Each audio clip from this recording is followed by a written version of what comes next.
Hey everybody, how's it going? Coming to you with yet another guitar review. This time we are looking at a Kona guitar, a K1ETRD. Before we get too far into this review, I have a couple of things to say. For one, this is not a shut up and play tone demonstration video. This is going to be a full-length review, probably over 20 minutes long. Most of my reviews tend to be. So, if you're looking for a shut up and play tone demonstration, it's not going to be here. I do have one of those, floating around out there. So you can go check that out if you'd prefer.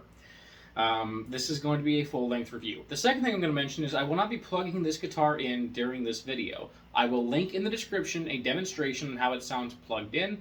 And I also have a video here on YouTube of me playing and covering Beautiful Crazy, and I'm using this guitar plugged in, purely plugged in, no acoustic tone, no mic in front of it, just the pure piezo sound for that song cover. So if you want to hear how it sounds plugged in, you can go check that out. Okay, I have it running directly into an audio interface for that, so you'll get an idea of how the piezo was going to sound to people in the back of whatever venue you're thinking about playing if you're looking at this as a gigging guitar.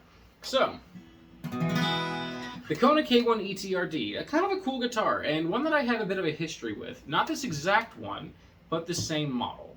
So, my very first acoustic electric guitar ever was a Kona K1ETRD. And it's the first guitar that I was able to take to the local bars and coffee shops and whatnot, and to play when I was only, barely 17 years old. Might have been when I was still 16 years old. And, I was able to go to the bars and play because my dad was a bar band musician and everyone knew him and everyone loved him. So I was able to go in and play at his old venue at the Eagles Lodge and the Sunset and the Depot and so on and so forth. So, all local bars, except for the Eagles Lodge. That one's kind of across the country, across the USA. But I'm rambling. Point is, this was the guitar that I would play, and I loved it. I really did. And I don't even know what I ended up doing with my original Kona K1. I don't know if I traded it or sold it or if it got stolen. I don't remember what happened to the guitar, to be honest with you. I remember that I had put a Dove style pick guard on here, and I say I did. I won't even take credit. I didn't install it. Okay, my former best friend and roommate, they came in. It was sized for a guitar without a cutaway. He lined it up, penciled out where it needed to be cut it all out with an X-Acto knife, put the pick guard on for me. I changed the tuners to tulip style tuners because I wanted that Gibson type look, and I loved the guitar. I really, really did.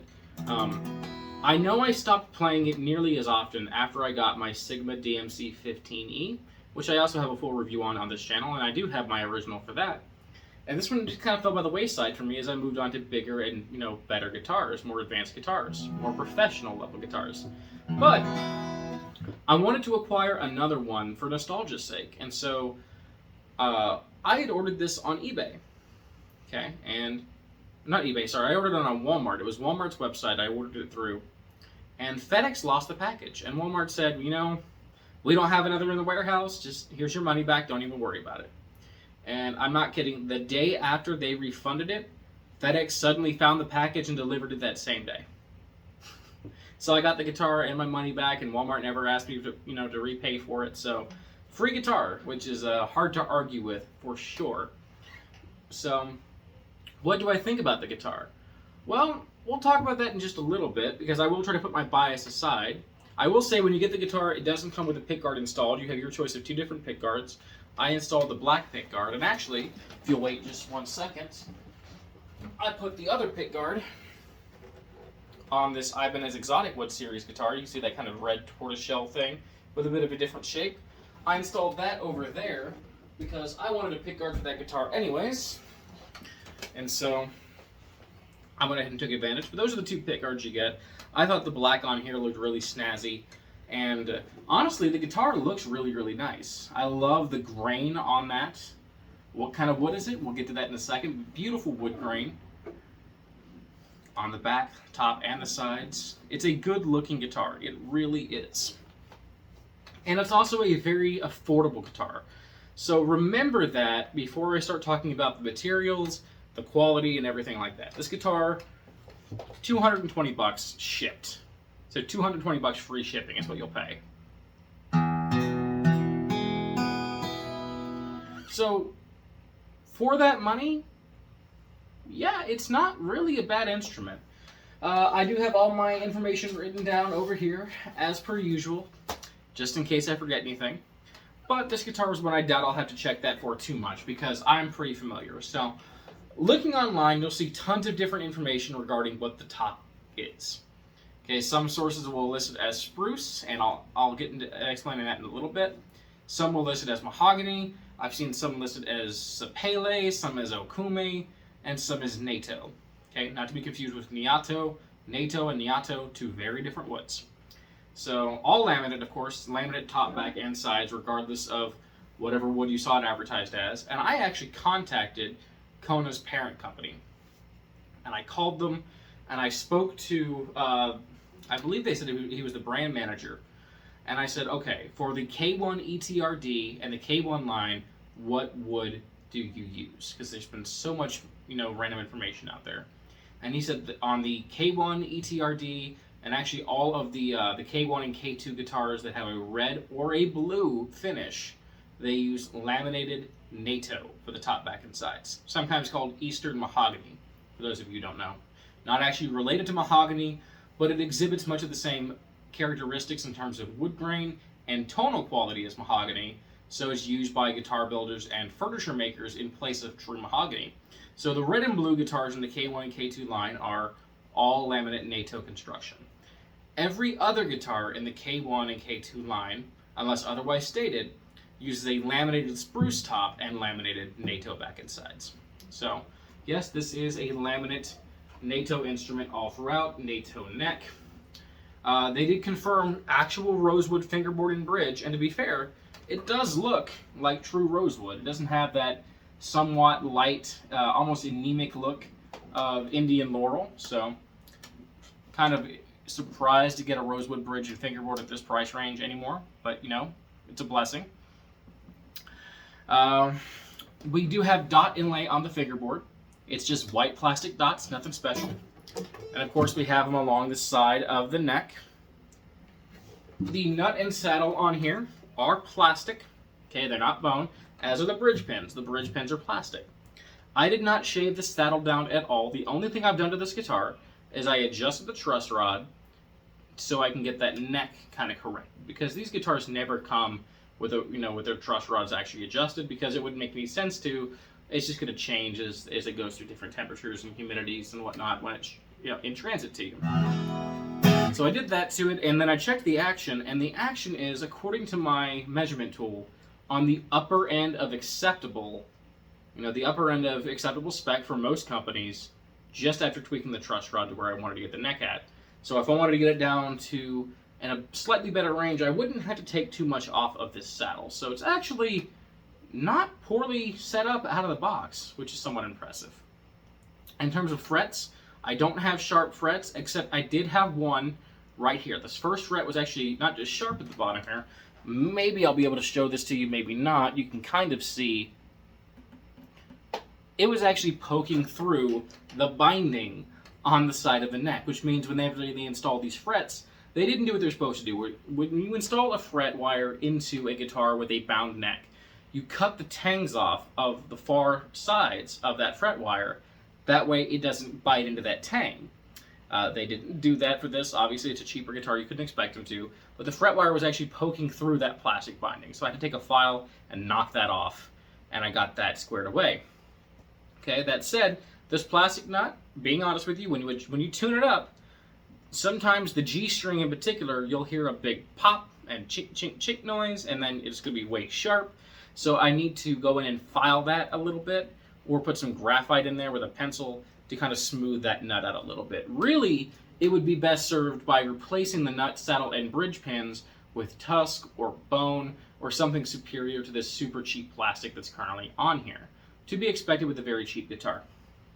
Okay, tuning machines are gold sealed tuning machines, kind of the Schaller style buttons. Gotta be honest with you, these are terrible tuners. They don't hold tune at all. Out of all the guitars I own, all 22, 23 now, these are the worst tuning machines on any of them. And I can't be too surprised by that. I mean, the tuners on my first Kona K1 were pretty trash. The tuners here, just not good. They need to be replaced. And you could do that with a set of Wilkinsons or Geikers if you didn't want to spend too much money but get far better machines. You really want to improve your tuning stability, put on some Gotos or some Grovers, you'd be good to go. Okay, again, $220 acoustic electric. It's not unheard of. That said, I have seen some guitars in this price range with better tuning machines. Other fit and finish issues I personally have with this is there was actually a bit of paint right here with my fingers rubbing, and I know it's right here because I can still feel where I didn't quite smooth it all the way down. There was a bit of paint that had hardened to a sharp point. I mean, like you could cut yourself on that paint, on that finish rather. I shouldn't say paint, just the lacquer. But you could cut yourself on it. It was so sharp, and I had to go in there with a pocket knife and a really sharp pocket knife, admittedly, and just kind of cut that off. So now it's mostly smooth, but I can still feel a little bump where it was. That's the other fit and finish issue I noticed. And also the fingerboard and bridge on here, admittedly, to me, don't feel like they've ever been oiled. They still feel very open grain and rough, especially on the side of the bridge. It feels like this thing has never been treated and oiled, so I should go through there and kind of seal that up a little bit with, some kind of oil, linseed oil, something like that. So why am I saying all this? Because I'm being as honest as I can in my review. I'm not bashing the guitar for these things. It's a cheap guitar. It's a budget guitar. It's to be expected. I see people all the time who say, yeah, I got a Walmart guitar and it plays perfectly, and I roll my eyes every time because maybe it does, but it probably doesn't, if I'm being honest with you guys. It's not likely.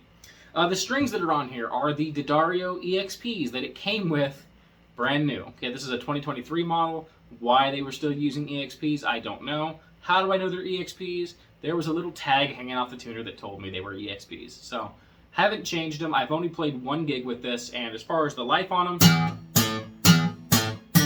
they're still, very much alive to do this review with, so.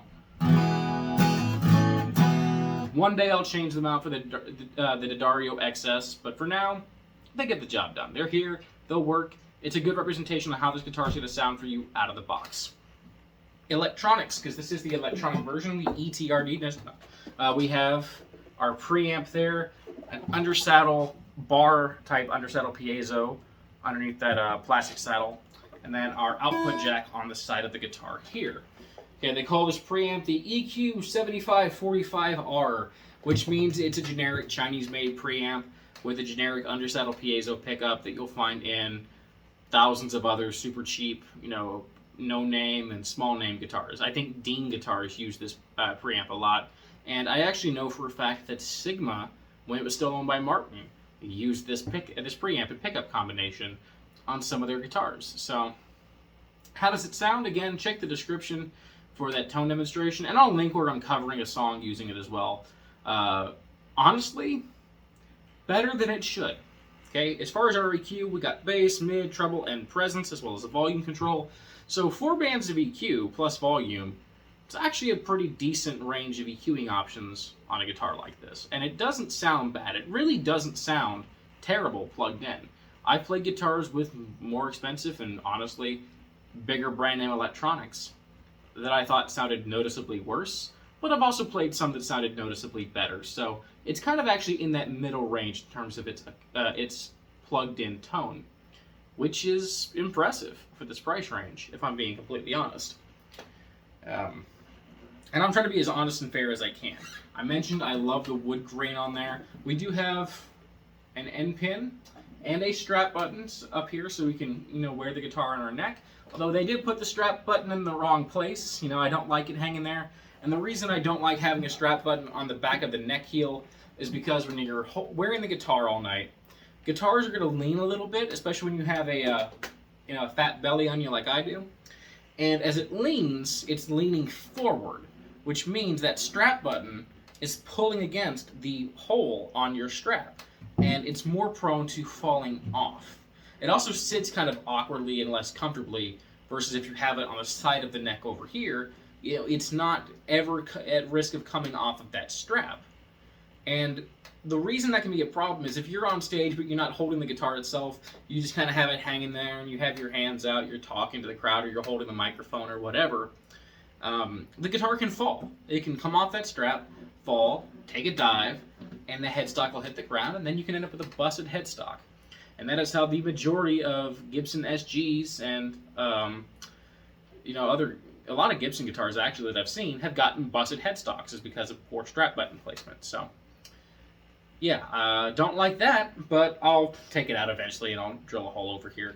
I got this guitar for nostalgia's sake. I'm going to keep it. I'm probably going to upgrade the saddle, bridge pins, and nut to bone or tusk, and use this as my campfire guitar slash, rough bar gigging guitar, where I don't want to take some of my nicer equipment because I'm afraid someone might step on it or knock it over or drop it at an open mic night, or steal it out of the back of the van or the back of the truck when we go to Denny's or something after the gig. And if they steal it, I won't be too heartbroken over it because it's just a cheap guitar. I'll still report stolen and still try to find out who did it, obviously, but I'm not going to stress it nearly as much. So one thing I want to start doing more on these videos is intonation checks to see how well intonated these acoustic guitars are, because people don't talk about that nearly enough. Acoustic guitars are almost never perfectly intonated. I have played very expensive Gibsons, Martins, and Taylors, and typically they are very, very, very close. Sometimes they're spot on, sometimes a couple strings are spot on. Most of the time, a string or two will be a couple cents sharp or a couple cents flat. Okay, meaning it's not quite perfectly intonated, but it's so close you wouldn't mind. A lot of cheap guitars, the intonation is way out of whack. You'll be in tune when you hit the string open, then when you fret it at the 12th fret, you'll be 7 or 8 cents sharp, and it's so noticeably bad. And the reason that's important is because if you're super sharp or super flat up here, you're going to be flat or sharp when you're fretting notes here. This should be a G, but in some cases that almost will sound like a G sharp, or like an F sharp, because it's so out of tune as far as intonation goes. So check that in a second. Before I do, I forgot to mention 25.5 inch scale. So typical full scale acoustic length, 1 11/16 inch nut. I did forget to mention that. I'm sorry. Okay, so let's check the intonation here. I got a Snark tuner, a Snark Super Tight, pretty well respected brand. My high E is showing, I'll see if I can't turn this. Maybe you can see that my high E is showing in tune. Okay, it looks like I'm a little sharp there. Looks like about 1 to 2 cents sharp on the high E, which is not bad. B is in tune. Between perfect and 1 cent sharp on the B. G is in tune. Between perfect and 1 cent sharp on the G. So actually the intonation's been really good so far. Okay, the D is in tune. Let's check out the 12.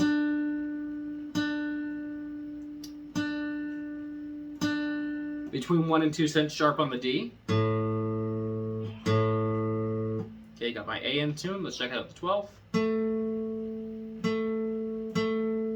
Between 1 and 2 cents sharp on the A. Okay, got my low E in tune, and at the 12. About 2 cents sharp on the low E. So honestly, closer than I would have expected. We could fix the intonation here, and fixing intonation on acoustic guitars is possible. It's a matter of if you are sharp or if you're flat. Just like with an electric guitar, you want to move the saddle forward or backwards. In this case, that would involve filing either back towards the bridge pins or away from the bridge pins to bring the angle where the strings are breaking this way, either forward or backwards a bit, to compensate for your intonation. That's why these saddles are compensated the way they are, but it's kind of a one-size-fits-all intonation method for these saddle compensations. Until you get to the boutique level, they're not going to go through and perfectly intonate each string across the saddle. So in this case, where everything is just a tad sharp, or teetering to a tad sharp, I would just file the entire saddle, again, at this edge, this outer edge, backwards just a little bit to fully intonate the guitar. So really, kind of impressive in terms of intonation. It's very, very close. I do want to mention real quick, obviously, Dreadnought body shape, duh. They do make a thin line version of these called the K2 series. This is the full depth. They do make a thin line version. So I'm going to go ahead and give the tone demonstration now. I'm going to scoot up closer to the camera, so this is as good as it can be coming through the phone microphone and YouTube's compression.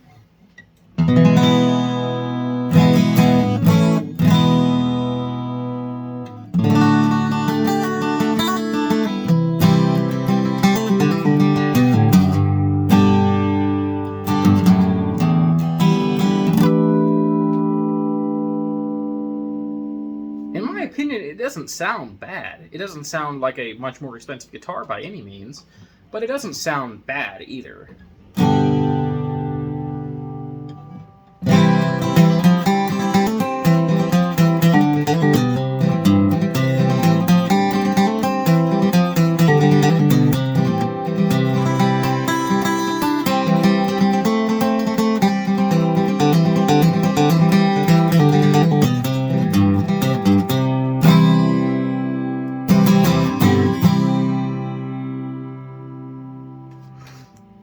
Go for some finger style.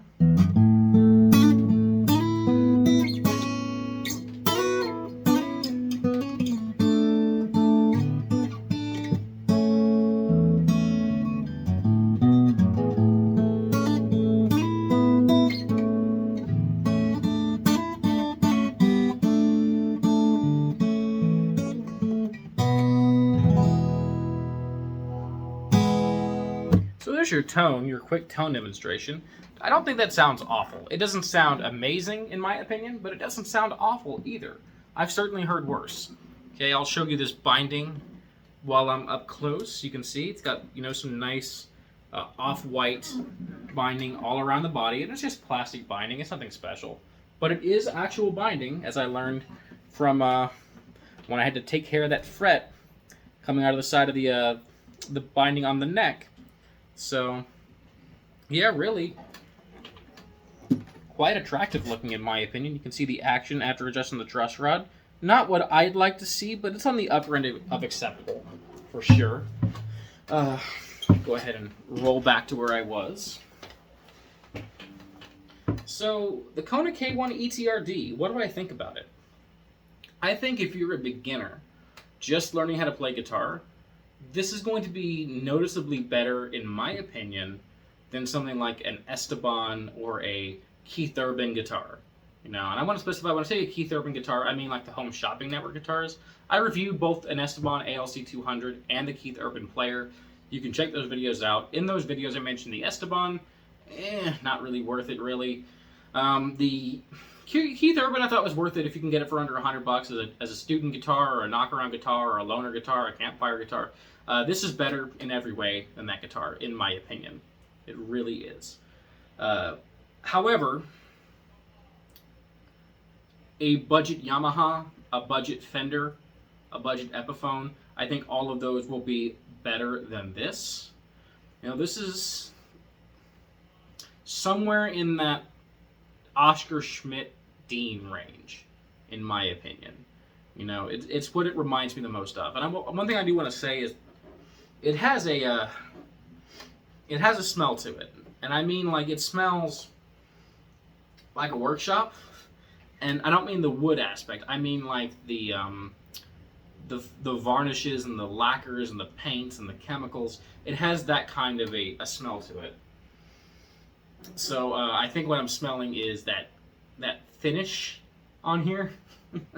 And it's not like a nitrocellulose thing. I mean, this is obviously just some kind of polyurethane, if that. It could be shellac. It could be anything. But it smells, it doesn't have a noticeable chemical smell. So, something else I wanted to mention. I'm not going to put this guitar down. I'm not going to say this is a terrible guitar. I'm not going to say this guitar isn't worth owning. In fact, again, I'm going to keep it. And I'm going to use it for a campfire guitar and an open mic night guitar, you know, where I take it up and let everyone play on it during open mic night, because it does sound fairly good plugged in. And it plays well enough. I'm going to let this be, you know, a loner guitar, a guitar I use to help teach people how to play. If they want to take it home with them and practice on it, I'll use it for that. I'll use it for the rougher gigs where I'm worried some drunk is going to kick over my guitar stand. It'll be used for stuff like that, because it's attractive enough that it'll still grab some attention, it plays well enough, and it actually sounds good enough plugged in for all of that. And, you know, for campfire stuff, you don't need an amazing sounding guitar. I'm not worried about it drying out or anything happening to it. It's kind of the perfect guitar in that range. That said, if you're looking for a budget hog top, you know, all mahogany guitar, there are better options out there than this at a similar price range. You know, the Fender CD60 all mahogany, I know someone who plays one of those. I think it's a better guitar than this, if I'm being honest with you. But I'm not going to take away from this. I do think this is, you know, somewhat cool. Before I just go, though, I want to mention the headstock shape. I used to think this was a really cool, unique headstock. And I'm dropping my pick. I used to think this was a really cool and unique headstock, and then I got a Framus Missouri from 1960, and I realized where they got that headstock shape from. They stole it. They stole it from Framus. Incidentally, by the way, the grain on these two guitars, very, very similar, aren't they? Beautiful. Makes me wonder if this is actually Nato and not true mahogany. Who knows? I'll do a review on the Framus Missouri in the future. But this has been my review of the Kona K1ETRD. Honestly, not a bad little guitar. And for fingerstyle stuff, I think it sounds way better than it does strummed. I'll do one more close-up sound sample, just doing that little Cowboys and Angels song.